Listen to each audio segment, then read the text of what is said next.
Hi guys, welcome back po sa ating YouTube channel. Medyo matagal-tagal tayong walang upload. But don't worry, cause this time ang pag-uusapan po natin ay yun pong aking ginamit na lesson plan nung ako po ay nag-demo para mag-apply as an ALT under the JET program, and isi-share ko po yan sa inyong lahat. So please stay tuned at patapusin po sana ninyo itong video, and don't forget to hit like and subscribe po. Baka naman pwede tayong mag-subscribe sa ating YouTube channel. And syempre, so since it's already 2026, gusto ko munang batiin kayong lahat ng akimashite o medito gozaimasu or Happy New Year. Naway maging fruitful po at punong-puno ng blessings ang 2026 para po sa ating lahat, lalo na po sa makakapanood ng video ito. So without further ado, let's start this video. Alright, so you are here in this channel maybe because nag-apply ka, no, as an ALT nitong nakaraang application period, or baka naman curious ka lang kung paano ba maging isang assistant language teacher dito sa Japan. O baka may plano ka someday na mag-apply as an ALT, especially under the JET program, you are on the right YouTube channel. Kahit nga hindi under the JET program kasi basically halos pare-pareho lang naman yung mga requirements. Kahit pa sa dispatch agencies ka mag-a-apply, pwede mo pa rin gamitin yung mga tips na makukuha mo po sa video ito. For this video, let us talk mainly about the lesson plan. Firstly, gusto ko pong sabihin sa inyo na ang lesson plan po ay required. Ibig sabihin, hindi po kayo pwedeng mag-proceed sa application kung wala kayong lesson plan. Una po itong ipapasubmit sa inyo, and strictly, no submitted lesson plan, no demo. No demo, no interview. Ano bang dapat ninyong malaman dito? You're only given a short period of time para makapag-prepare po ng lesson o ng topic na ide-demo ninyo. Kaya nga dapat, kung nag-apply kayo nung nakaraang September to November, ay minamanifest na ninyo na kayo ay matatanggap or kayo ay papasa sa first screening. Kasi di ba nga, yung initial stage po nito ay yung pag-screen ng inyong mga documents na sinabmit. After that, kayo po ay tatawagan or i-invite for an interview na may kasamang teaching demo at written exam. So, kung positive ka na ikaw ay makukuha, dapat while waiting for the email, no, minamanifest mo na or iniisip mo na kung ano ba yung topic na ide-demo mo kung sakasakaling ikaw ay matatawagan. Kumbaga, dapat pinag-iisipan mo na ano ba yung topic kung sakasakali, ano ba yung grade level. Speaking po of topic and grade level, don't worry kasi kayo po ang mamimili nito. Kayo ang magdedesisyon kung anong grade level po ba yung tuturuan ninyo at kung anong topic po yung ituturuan ninyo. Para sa grade level po, syempre kung saan nyo inaay na magturo, kung gusto niyo magturo sa elementary, of course po, yung strategies po ninyo ay dapat suit para sa level ng learners ninyo. And sa topic naman, masasabi ko lang dyan, dapat piliin na po ninyo yung pinakamadaling konseptong kaya ninyong ituro. Yung master na po ninyo. Kasi mastery is key po pagdating sa teaching demonstration. Napaka-importante, nakabisado mo yung tinuturo mo, and at the same time, napaka-importante po ng correct input. Kapag mali yung input na binibigay po natin, yung information or yung idea na binibitawan natin sa ating demo, napakalaking off po niyan sa ating teaching demo. And yes, pwede kang mag-fail just because of this. Well, to tell you honestly mga kapatid, wala naman po talagang standard format ang lesson plan. Wala pong rubrics o guidelines na ibinaba po ang JET program, particularly about the structure and format that you're going to use on your lesson plan. Pero ipapakita ko po yung lesson plan ko, baka lang po sakaling magkaroon kayo ng idea kung ano po yung aking ginamit at baka pwede rin po ninyong gamitin, especially po sa mga walang teaching experience. Ito na, isi-share ko na po sa inyo yung aking lesson plan. Ito pong ginamit ko ay patterned po sa DepEd lesson plan. Although, tinone down ko po ito para umakma sa Japanese learners ko. Medyo less is more kasi ang approach ng Japanese education system, especially pag teaching ng English ang pinag-uusap. Okay, so here is my lesson plan mga kapatid. Hindi po siya detailed at hindi rin po siya semi-detailed. Yung kanyang structure, yung pagkakasunod-sunod po niya from objectives up to the last part ay pattern po sa DepEd. Pero pagdating po dito sa teachers and students activities po ay ako na po ang bahalang gumawa niyan, which you can do also. So, ang nilagay lang po natin sa header natin ay daily lesson plan. Tapos ito, hindi pwedeng mawala ito. Of course, yung pangalan ninyo as the teacher or the demonstrator, and of course, yung target grade level po ninyo and yung learning area. So for me, ang ginamit ko po ay grade 11 at saka yung learning area ko ay oral communication in context. Bakit grade 11? Kasi ang inaay ko po talagang pagturuan ay senior high school. At dahil yun nga po yung aking teaching experience. Unfortunately, nag-match naman po siya dun sa school kung saan ako nagpupunta. And right now, I am teaching senior high school English po dito sa Japan. For the content standards, performance standards, at saka standard learning competencies, para po dito sa A, B, and C, usually nakikita na po ito sa curriculum guide po o kaya naman po sa mga textbooks. Eh paano nga kung hindi ka nagtuturo? Manghiram ka po ng libro tapos makikita mo sa pinakaunahan ng lesson. Meron po yung content standards, performance standards at saka yung LCs or learning competencies. Tapos yung number 2, Roman numeral number 2, content. Ito yung pinaka-topic mo na.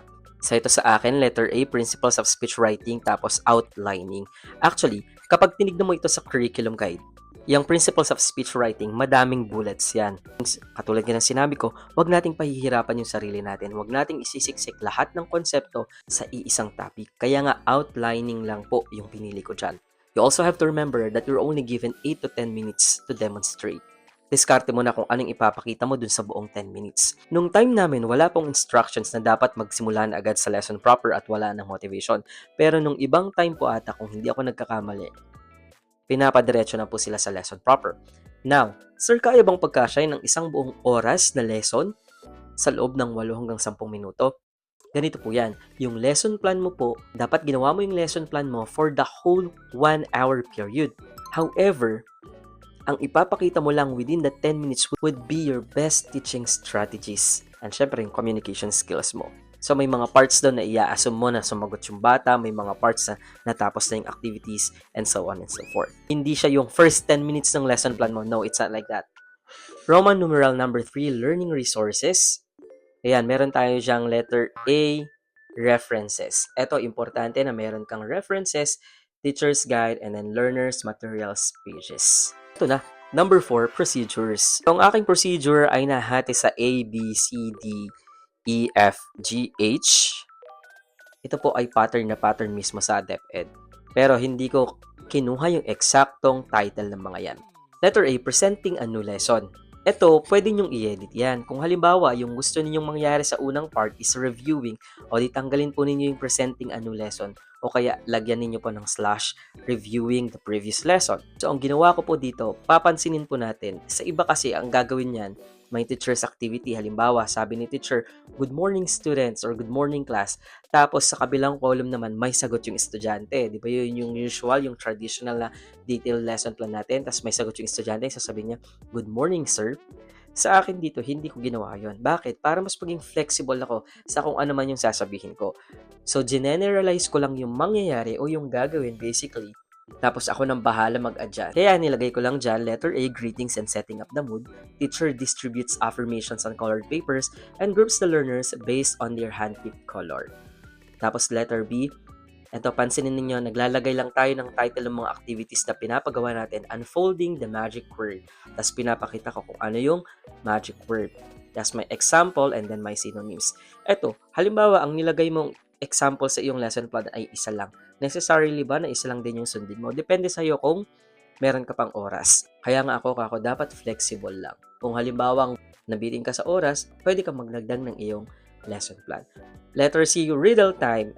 Ayan. So, title lang po ng activity and then brief description kung ano ang gagawin. And then letter B, establishing a purpose for the lesson. Dito mo na pinapresent kung para saan ba yung lesson. Kapag nagche-check ako before ng lesson plan ng ating mga practice teachers or PT, kasi I was once also a critic teacher or a CT, ang napapansin ko is that yung nasa column A or nasa first column ay hindi nagmamatch sa nasa second column. Yun ang dapat nating iwasan. Kung ang nakalagay dyan is establishing a purpose for the lesson, make it a point that whatever it is that you have written on the second column should match the description of that of the first column. This is why I said here, teacher states the lesson objectives. At the end of the topic, you are expected to determine the principles of speech writing, focusing on outlining. Let's have letter C, presenting examples and instances of the new lesson. Very self-explanatory. Pag sinabing presenting examples and instances of the new lesson in this part, dito ka magbibigay ng mga examples mo make it a point na sufficient or enough po yung examples na ibibigay po natin. So if you can notice, nilagyan ko lang ng title po yung name ng activity. Group work number 1, very simple, fact or bluff. If you can make it as simple as possible, I think that would be better. Kasi nga, ang target audience natin, dapat nating i-consider. Kailangan, they would be able to understand immediately kung ano yung ginagawa nila. And of course, do not forget to write your directions. So, nakalagay lang dyan, teacher reads a statement, and so on and so forth. Tapos, yung mga statements na balak ninyong ilagay or kung ano man yung mga activities na ilalagay po ninyo sa inyong lesson ay dapat nakalagay din po sa inyong lesson plan. And then letter D, discussing new concepts and practicing new skills. And yan, nilagay ko lang dyan, the teacher defines kung ano mismo yung topic ko. And then, napakasimple po nitong topic ko. Nilagay ko lang dyan yung definition ng outline, introduction, body, and conclusion. Hindi ko na pinahirapan yung sarili ko. And for letter E, developing mastery and finding practical applications of concepts and skills in daily living. Ito, nilagay ko lang dyan yung activity na gagawin ko. Sabi ko dyan, the teacher distributes an example of a table format outline. Bahala na po akong dumiskarte kung paano ko ipapakita na yan nga ay merong something to do with practical applications of concepts and skills in daily living. Siyempre, habang dinidistribute ko yan, nagsasalita ako and then sinasabi ko, how am I going to connect this into their daily life? Letter F, making generalizations and abstractions about the lesson. So, sa ibang lesson plan format, ang nakalagay lang dyan is yung generalization. Dito mo na parang nira-wrap up po yung lesson mo. So, sabi ko dito, teacher pros students understanding through asking the question, what do you think is the significance of outlining in speech writing? So, as simple as that will do. If you have other approaches on how you're going to generalize your lesson, that is okay. Again, katulad nga po ng sinasabi ko, wala naman pong standard format pagdating sa lesson plan na ibinaba ang JET program.